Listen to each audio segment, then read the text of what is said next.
Hi everyone. අද ඉතින් මම ගෙදර ඉන්න දවසක්. ඉතින් මට හිතුණා vlog එකක් ගේන්න. ඉතින් අද දවසම ගෙදරනේ ඉන්නේ. මම දැන් මේ කෑම එකක් ඩිලිවර් කරා. ඒක එනකන් තමයි බලන් ඉන්නේ. ඕඩර් එක දාලා ගොඩක් වෙලා තාම ඕඩර් එක ආවේ නැහැ. ඉතින් ඒක නිසා මම ඕඩර් එක එනකන් තේ එකක් බොනවා.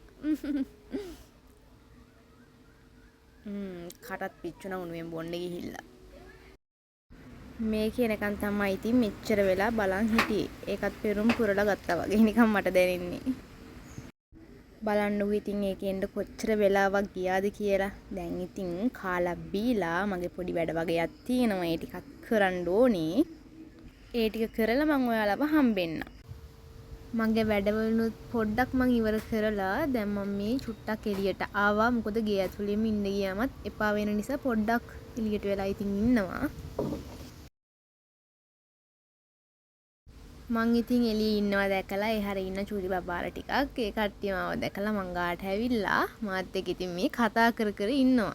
එයාලගේ ඉස්කෝලේ වෙච්ච දේවලුයි යාළුවෝ ගහගන්න ඒවයි හැමදේම ඉතින් මට කී කී ඉන්නවා.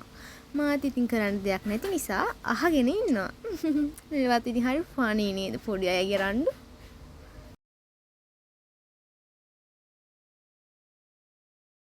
එයාලගේ කතා ඉතින් අහා ඉන්න ගමන් ඔන්න තව කෙනෙක්ගේ කතාවක් අහන්න තමයි යන්නේ. අපේ මල්ලිත් ඉතින් ඒලා විතන්ට ආවා. එතනට ඇවිල්ලා ඉතින් එයාගේ දේවලුත් මට කියනවා. මං ඉතින් ඔව් ඇත්තනේ. ඔව් ඉතින් මාත් ඉන්නවා කියන ඒවා අහගෙන කරන්න දෙයක් නැහැ නේ ඉතින් මටත්. එයා නම් ඉතින් කේලමක් තමයි මේ ඇවිල්ලා කියන්නේ මට.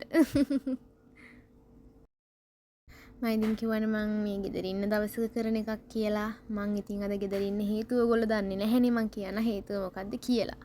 මේ දවස් ටිකේ මම අසනීප වෙලා ඉන්නේ. ඉතින් වැඩට යන්නත් අමාරුයි, වැඩ ටික කරන්නත් අමාරු නිසා තමයි මම මේ නිවාඩුව ගත්තේ. මං ඉතින් ගෙදර ඉඳන් කරන්න පුළුවන් වැඩ ටික කළා. මට ඉතින් ඇවිදින්නවත් බැරුව මේ දවස්වල ඉන්නේ. මොකද මගේ කකුල් හිටන් තුවාල වෙලා තියෙන්නේ හොඳටම. So sad. ඔළුවේ කැක්කමක් කියලා මං චුට්ටක් නිදාගත්තා. ඉතින් තව වැඩ පොඩ්ඩක් තියෙනවා ඒ ටික කරන්නත් ඕනි. ඒ ටික ඉවර කරන්නත් ඕනි. හෙට වෙන්න ඉස්සෙල්ලා. ඒක නිසා ඒ ටික දැන් මං කරන්න යන්නේ. මට ඉතින් මං කරන හැමදේම මට vlog එකේ දාන්න බෑ. පුළුවන් ටික මං දැම්මා. ආයෙ vlog එකකින් හම්බෙමු.